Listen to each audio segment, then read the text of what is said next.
Hey guys, this is Miles from MoneySenseMedia, and I want to share with you the 11 things you need to know and you need to do in order for you to have financial success in 2025. Number one, you need to set a clear financial goal for 2025. It's very easy. It could be something as simple as paying down $10,000 worth of credit card debt, saving $5,000 for a tuition, anything like that. Here's the key though. I want you to write it down. I don't want you to type it in your phone. I don't want you to text it to a friend. I want you to write it down on a piece of paper, and there's a reason for that. When you think something and then you take an action immediately of writing it down, you're stamping that action into your mind and into your soul, if you will. And then you can take that piece of paper and walk with it, post it somewhere visible, and then continue working with it. So number one, set a clear financial goal for 2025. Number two, I want you to build a budget in order to drive to that goal. A budget is very simple, guys. Three things: income, expenses, and the subtraction of the two is going to give you your cash flow for the year.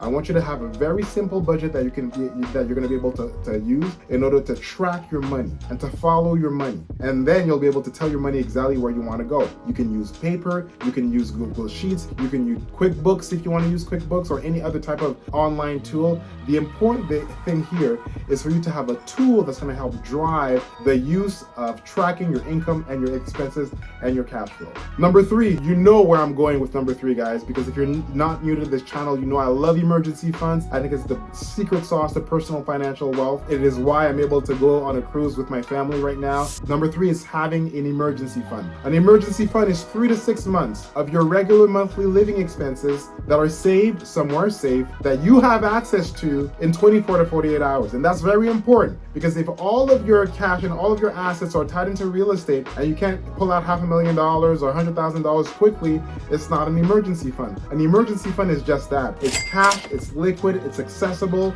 very quickly in case of an emergency. And the reason I say that the emergency fund is why I'm able to go on a cruise right now is because, and I'll talk about that in another video, but once you get into the habit of saving and putting money away for an emergency fund, it kind of like it increases your dopamine, guys, and you kind of like that, and you start saving more and more and more money, and then you're able to do things like that and just go off on vacation because you know that you have a bit of a buffer for a rainy day. Anyways, I'm not going to go on that too long. So number three is an emergency fund. Number four, I want you to pay down all your high interest debt. I love the debt snowball method, i.e. you list all your debts from the highest interest to the lowest interest, and then you attack them one by one, focusing on one and then taking the minimal payment of that one debt, and once it's paid off, you roll it into your second debt, and that's why they call it the debt snowball. You want to do that because you want to have some flexibility in order to jump on market opportunities, and you want to maximize your savings and increase your emergency fund as quickly as possible. Number five is extremely important. I want you to increase your income. There are two ways you can increase your income. Number one, you can ask your employer for a raise, and number two, you could generate a second source of income that is not tied to your first source of income. I would highly suggest you do both, right? You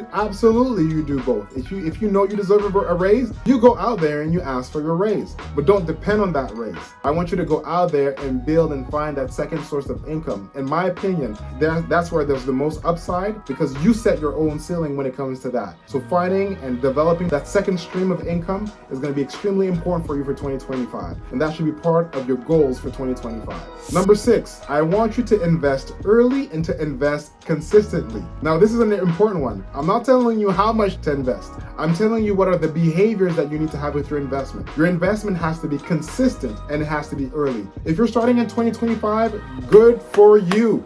That's awesome. I want you to start with a figure that you're going to be able to commit to consistently. I invest every 7 days. So every 7 days, whether I'm making $50,000 a month or $500 a month, there's a portion of my income that goes every Friday automatically into investment. And I've been doing that now for about 12 years, 15 years now. That's how you win with money. It's not about how much money you make. It's about how consistent you are with your habit. So I want you to invest consistently, and I want you to invest early. Now, number seven is also very important. I want you to diversify your investment. I don't want you to be all into real estate only and all in blue chips stocks necessarily. I love baskets benefits of mutual funds that have a good exposure to a number of different industries, whether it's the banking industry, whether it's the aviation industry, utilities, so on and so forth. You want a good diversification in your portfolio in order to make sure that you're hedged against any risk in the market. So number 7 is simply to diversify your investments. Number 8, you're gonna win it with money in 2025 if you're able to cut unnecessary expenses. Look at your budget every month, at least twice a month, and identify places where you can cut. By identifying places where you can cut, you're starting to tell your money where you want it to go, and that's how you win with money. Number 9, I want you to maximize your tax-free savings options that you have available to you. I'm in Canada. We have 2 big vehicles here, RRSPs and TSFAs. I'm a big fan of TSFAs, a little bit less with RRSPs, and I can tell you why in another video. It's just deferring tax for later in life, but I want you to live with as plenty and as much money as possible. So if you're making $30,000 a month, the government is just gonna come and take half of it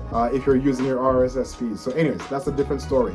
The truth of the matter is I want you to maximize whatever vehicles you have available to you to maximize your income. Tax-free savings accounts are amazing. Registered retirement savings plans are also great options. 401ks for my brothers and my sisters in the US and so forth. Use those tools in order to make sure that you're driving and shielding your money from potential tax liabilities. Number 10, okay, we're almost done. Number 10, I want you to get life insurance. Listen, life insurance for most people is fairly cheap, and it's a good way to keep your house in order. So get a $50, $70 a month or $40 a month life insurance that's gonna give you $1 million, $500,000, $300,000, just so that you have a bit of a buffer so that if anything were to happen to you, your family is well taken care of. It's an easy fix. I'm not gonna go into the whole notion of should you get term insurance versus whole life insurance. I use term life insurance and I think it works fantastic. It's cheap and it covers all of my family, and I'm good with that. I think that it's good for 99.9% of people and individuals out there. But if you want to go whole life and spend $1 gazillion more, no problem. Don't expect whole life, however, to give you the insurance growth that you're looking for